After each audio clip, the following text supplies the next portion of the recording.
3 body problem season 1 episode number 8, season का आखिरी episode. कहानी की शुरुआत होती है टीवी की फुटेज से। दिखाया जा रहा है CNN चैनल पर एक ब्रेकिंग न्यूज चल रही है। एलियंस ने इंसानों पर युद्ध का ऐलान किया है। न्यूज एंकर कह रही है कि इंसान उस दुश्मन से कैसे लड़ेगा जिसे वो इमेजिन भी नहीं कर सकता। वो तो उन्हें देख सकते हैं, लेकिन शायद सवाल ये नहीं कि हम उन्हें कैसे हरा सकते हैं, बल्कि सवाल ये होना चाहिए कि हमारे वंशज इस लड़ाई को कैसे लड़ेंगे। इस बीच सॉल की एक 1 नाइट स्टैंड वाली साथी उसे पूछती है क्या उन्हें सच में न्यूज देखने की जरूरत है। फिर वो आगे कहती है क्या उसे ये सब डिप्रेसिंग नहीं लगता। उसका आगे कहना है कि क्या सॉल के बहुत सारे 1 नाइट स्टैंड्स होते हैं। जब सॉल पूछता है कि उसे ऐसा क्यों लगता है तो वो उसे चैलेंज करती है, क्या तुम मेरा नाम जानते हो। जब सॉल जवाब नहीं दे पाता तो वो कहती है कम से कम मेरे लिए एक उबर बुला दो। सॉल उसे छोड़ने के लिए बाहर जाता है, तभी एक स्केटबोर्ड वाला उससे टकराता है और वो नीचे गिर जाता है। इसके चलते कई कारें आपस में टकराती हैं और उसी लड़की की आने वाली उबर उसे कुचल देती है, जिससे उसकी मौके पर ही मौत हो जाती है। बाद में डिटेक्टिव शी सॉल से मिलते हैं और उसे समझाते हैं। वो पूछते हैं क्या नोरा, जिससे सॉल हाल ही में मिला था, उसकी करीबी दोस्त थी। सॉल सीधा सवाल करता है क्या मैं गिरफ्तार हूँ। डिटेक्टिव शी उसे शांत होने को कहते हैं और बताते हैं कि वो ऑगी और जिन को भी जानते हैं, साथ ही उसके बाकी दोस्तों जैक रूनी और विल डाउनिंग के बारे में भी। फिर वो पूछते हैं सॉल ने कब्रिस्तान में ये वेंजे से क्या बात की थी। डिटेक्टिव शी कहते हैं वेंजे चीन छोड़ने से पहले सॉल से आखिरी बार मिली थी और 3 दिन बाद उसका चीन में मर्डर हो गया। ये सॉल पर भारी पड़ सकता है। डिटेक्टिव शी बताते हैं ऐसा लगता नहीं कि ये एक एक्सीडेंट था और आज किसी ने सॉल को मारने की कोशिश की। वो बताते हैं जिस कार ने नोरा को टक्कर मारी वो एक ऑटोमेटिक कार थी जिसे किसी ने हैक किया था। इससे साफ है कि असली टारगेट सॉल था, लेकिन सॉल खुद समझ नहीं पा रहा कि ये सब उसके साथ क्यों हो रहा है। डिटेक्टिव उसे बुलेट प्रूफ कपड़े देते हैं और पहनने के लिए कहते हैं। वहीं विचवुड मैनर में जिन वेड से मिलती है और कहती है स्टेयरकेस कैप्सूल में कुछ कॉर्न, गेहूं, मटर और मिर्च के बीज भी शामिल किए जाएं, लेकिन वेड मना करता है क्योंकि वो हर माइक्रोग्राम बचाने की कोशिश कर रहे हैं ताकि कैप्सूल की स्पीड बढ़ सके। वेड कहता है अब विल तो सिर्फ एक दिमाग रह गया है, ना मुंह ना पेट, तो खाने की जरूरत नहीं है। जिन गुस्से में इस्तीफे की धमकी देती है, लेकिन वेड उसकी चाल समझ जाता है। जाने से पहले वेड उसे बताता है वो स्टेयरकेस प्रोजेक्ट के कुछ अहम मेंबर्स को केप कैनावरल लेकर जा रहा है जहां कैप्सूल लॉन्च होगा और जिन के लिए भी वहां पर एक सीट होगी।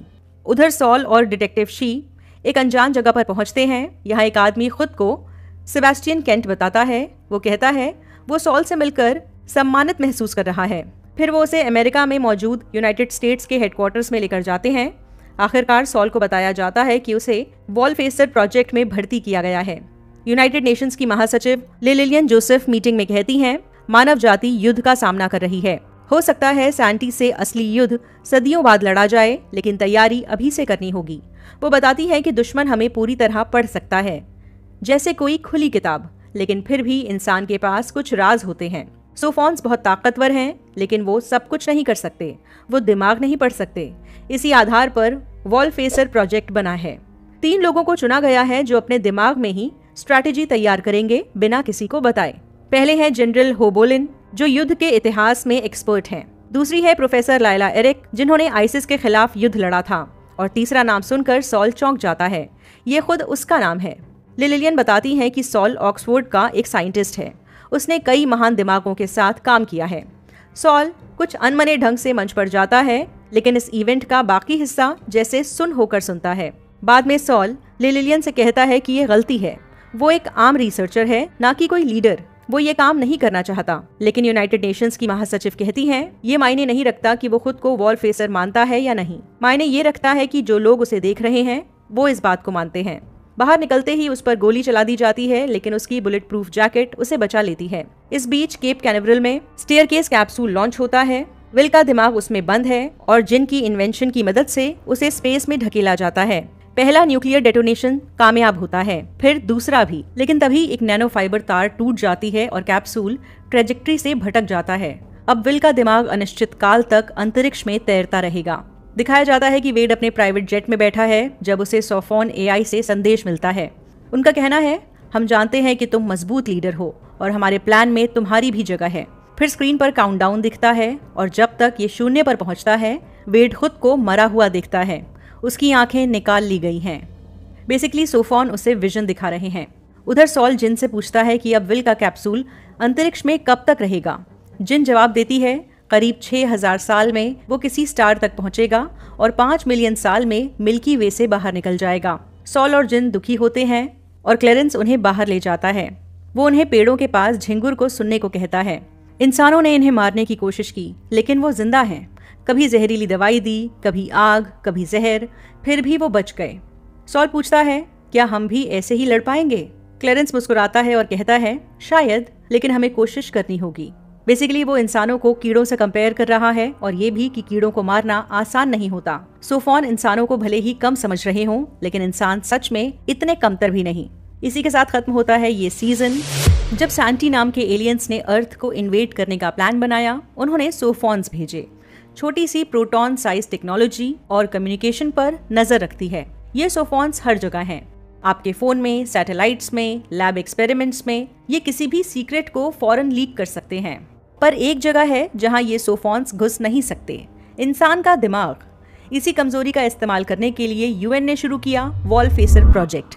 नाम लिया गया एक बुद्धिस्ट प्रैक्टिस से, जहां इंसान दीवार के सामने बैठकर शांति में ज्ञान की प्राप्ति करता है। वॉलफेसर्स का रोल क्या है? 3 लोगों को चुना गया जिनको अनलिमिटेड पावर, रिसोर्सेज और अथॉरिटी मिली, बिना किसी एक्सप्लेनेशन के। बस एक शर्त है, इंटरनेशनल लॉ को मत तोड़ना। इनका काम है सीक्रेट स्ट्रैटेजी सोचना, सिर्फ अपने दिमाग में, बिना किसी से डिस्कस किए, बिना किसी के साथ शेयर किए, क्योंकि सैंटी झूठ नहीं समझ सकते और ह्यूमंस का सबसे बड़ा वेपन वही है, धोखेबाजी। ये रोल मिलना इज्जत की बात भी है और आजाब भी, क्योंकि आपको ट्रस्ट नहीं किया जाता, आप किसी को कुछ नहीं बता सकते और हर कोई आप पर शक करता है। जिन 3 वॉलफेसर्स को चुना गया, उनमें सबसे पहले थे मिलिट्री हिस्टोरियन, दूसरी थी एक वॉर हीरो, लेकिन तीसरा नाम जो सबसे शॉकिंग चॉइस है वो है सॉल का, एक लो लेवल फिजिसिस्ट जिसका कोई मिलिट्री बैकग्राउंड नहीं है या सैंटी का डर उसे खतरनाक बनाता है। सॉल को खुद भी नहीं समझ में आ रहा कि उसे क्यों चुना गया है। विंजय ने सॉल से मुलाकात में उसे एक आइंस्टाइन से जुड़ा जोक सुनाया था। आखिर में कहा था कि कहीं मेरा जोक तुम्हारे लिए कोई मुसीबत ना ले आए। हो सकता है आने वाले सीजन में हमें पता चले कि उसने ऐसा क्यों कहा था। पूरे सीजन में सोफॉन का एक अवतार बार बार दिखाया जाता है, एक एआई इंटरफेस जो ह्यूमन से कांटेक्ट में आता है, स्पेशली थ्रू वीआर गेम। वहीं स्टेयरकेस प्रोजेक्ट एक उम्मीद था, इसमें शामिल थी एक कुर्बानी। जिन और वेड एक प्लान बनाते हैं, स्टेयरकेस प्रोजेक्ट, एक प्रोब स्पेस में भेजना जिसमें होगा विल डाउनिंग का कायरो प्रिजर्व्ड ब्रेन। आइडिया था सैंटी से कांटेक्ट बनाना, लेकिन मिशन फेल हो जाता है। प्रोब अपने रास्ते से भटक जाता है और सैंटी इंसानों की बेइज्जती करते हैं। वो उन्हें कीड़ा बुलाते हैं। ये मोमेंट हाईलाइट करता है कि इंसान अभी टेक्नोलॉजी के मामले में सैंटी से बहुत पीछे हैं। वैसे सैंटी के पास टेक पावर है, लेकिन वो झूठ नहीं बोल सकते। जब माइक एवंस ने उन्हें इंसानों के झूठ और मैनिपुलेशन के बारे में बताया, तो उन्होंने इंसानों को कीड़े का नाम दे दिया जो मिट जाने चाहिए। सीजन का 8th और आखिरी एपिसोड एक बिटर स्वीट नोट पर एंड होता है। विल की डेथ और मिशन फेलियर के बाद सॉल और जिन इमोशनली टूट जाते हैं। क्लेरेंस शराब निकालता है और एक टोस्ट देता है बग्स के नाम, यानी कीड़े मकोड़ों के नाम, जिसे आप ये भी समझ सकते हैं इंसानों के नाम। झिंगुर जैसे इंसेक्ट का जिक्र होता है जो जमीन के नीचे छुपे रहते हैं सालों तक और फिर सरवाइव करके बाहर निकलते हैं। यानी सैंटी चाहे कुछ भी सोच लें, ह्यूमंस कभी आसानी से खत्म नहीं होने वाले। हम अडेप्ट करते हैं, फाइट करते हैं, सरवाइव करते हैं। अच्छा, सॉल ने ना चाहते हुए भी वॉलफेसर का रोल एक्सेप्ट कर लिया है। शायद सीजन 2 में हम देखें कि सैंटी असल में उससे क्यों डरते थे। वेड का सोफॉन के साथ फेस ऑफ हिंट करता है कि वो कायरो फ्रीज होने वाला है। तातियाना को एक नया वीआर हेडसेट मिलता है, यानी सैंटी नए ह्यूमन साथी बना रहे हैं। इन सब बातों से हिंट मिलता है कि अगला सीजन हमें लेकर जाएगा द डार्क फॉरेस्ट के खतरनाक आइडियाज की तरफ, यानी 3 बॉडी प्रॉब्लम की दूसरी किताब। आई होप आपको ये एपिसोड पसंद आया हो। लाइक करके बता दीजिए, कुछ कमी हो तो डिसलाइक करिए। जो भी लगता है कमेंट में ज़रूर बताइए। एक मिनट, अभी कहाँ जा रहे हैं? अगर आप वॉचरोज को सपोर्ट करना चाहते हैं तो डिस्क्रिप्शन में अमेजॉन का एक लिंक दिया हुआ है। ऑनलाइन शॉपिंग करते हुए उसी लिंक का इस्तेमाल करें। इससे आप वॉचरोज को डायरेक्टली सपोर्ट करेंगे। Take care, bye.